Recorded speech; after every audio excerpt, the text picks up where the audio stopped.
বাংলাদেশের অন্য সবার মতোই আমার অবস্থা। যাদের কাছে পার্সোনাল ভেহিকেল আছে, তারা এখনকার আসলে কষ্টের সময়টা বুঝতে পারতেছে যে তাদের এখন দিনগুলো কিভাবে যাচ্ছে।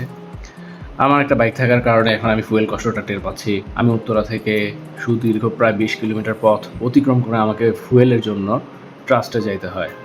আর ট্রাস্টে যাওয়ার একমাত্র কারণ হচ্ছে যে আমাদের উত্তরাতে একটা পাম্পেও তেল পাওয়া যায় না।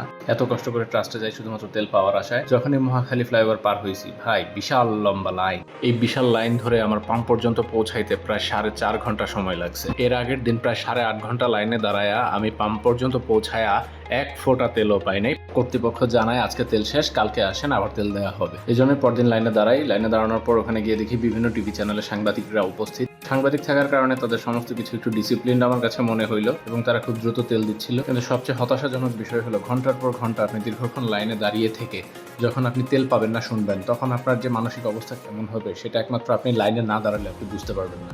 তবে অনেককে দেখা যাচ্ছিল পাম্পের এক্সিট পয়েন্ট দিয়ে গাড়ি ঢুকিয়ে তেল রিফিল করে আবার চলে যাচ্ছে।